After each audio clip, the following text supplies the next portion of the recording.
এই মুহূর্তে অনেকের মধ্যে টেনশন তৈরি হয়ে আছে, গসিপ আছে, গুজব আছে, সত্যতা আছে বা মিথ্যা আছে।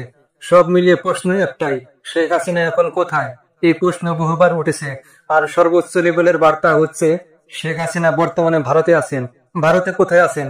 সর্বশেষ জানা যায় তিনি দিল্লিতে বিশেষ প্রোটোকলে শেখ রেহানা সহ একসাথে বসবাস করছেন। তাহলে রাজনীতি কিভাবে চলছে? প্রতিনিয়ত বিভিন্ন জায়গায় নানা ধরনের সাংগঠনিক কার্যক্রম চালানো হচ্ছে। বিএনপির জ্যেষ্ঠ যুগ্ম মহাসচিব রুহুল কবির রিজভীর বক্তব্যে সরকারকে দুশ্চিন্তায় ফেলার মতো বিষয় আছে। কোনোভাবে নির্বাচন দিয়ে রাজনৈতিক সরকারের হাতে ক্ষমতা ছাড়তে হবে। রিজভীর দাবি, শিশু, কিশোর, ছাত্র জনতার রক্ত পান করে ফ্যাসিস্ট শেখ হাসিনা দেশ ছেড়ে পালিয়েছেন। পাশের দেশ ভারত থেকে উল্টোপাল্টা কর্মকাণ্ড ও ষড়যন্ত্র করছেন। শেখ হাসিনা বলতেন দেশের মানুষ তাকে ভালোবাসে, তাহলে অফিস কলকাতায় কেন? পালিয়ে কেন গেলেন? কলকাতায় অফিস খোলার খবর রিজভী পেলেন কোথায়? গণমাধ্যমে প্রকাশিত খবর অনুযায়ী আওয়ামী লীগের বড় অংশের পলাতক নেতারা, যারা আগে ক্ষমতার অহংকারে উদ্ধত ছিলেন, এখন কলকাতায় বিলাসী জীবন কাটাচ্ছেন। অনেকে ভাবছেন দ্রুতই দেশে ফিরবেন, কিন্তু বাস্তবতা তারা বুঝতে পারছেন না।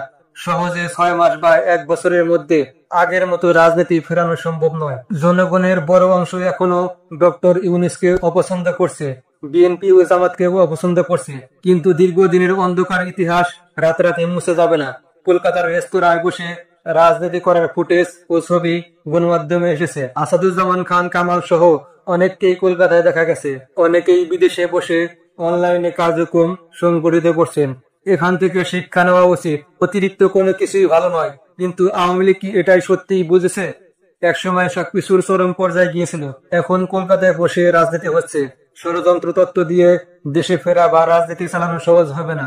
জনগণের মধ্যে এখনো আওয়ামী লীগের সাপোর্টার আছে, তবে তারা জীবন দিয়ে রাজপথে নামবে এমন সাপোর্টার আপাতত নেই। পরিচ্ছন্ন রাজনীতি করলে হয়তো ভবিষ্যতে সাপোর্ট মিলতে পারে, কিন্তু দীর্ঘ সময় লাগবে। বাংলাদেশের রাজনীতির ইতিহাস বলছে যে সরকার ক্ষমতায় আসে ধীরে ধীরে দানবীয় চরিত্র পায়, অনুসারীরাও তারক হয়ে ওঠে, আর জনগণ বিকল্প ভাবতে শুরু করে। 53-54 বছরের ইতিহাসে জনগণের ভোটে টানা কোনো সরকার ক্ষমতায় আসেনি। সবাই কোনো না কোনো ভাবে ক্ষমতা আঁকড়ে থাকার চেষ্টা করেছে। রেজাল্ট আপনার সামনে।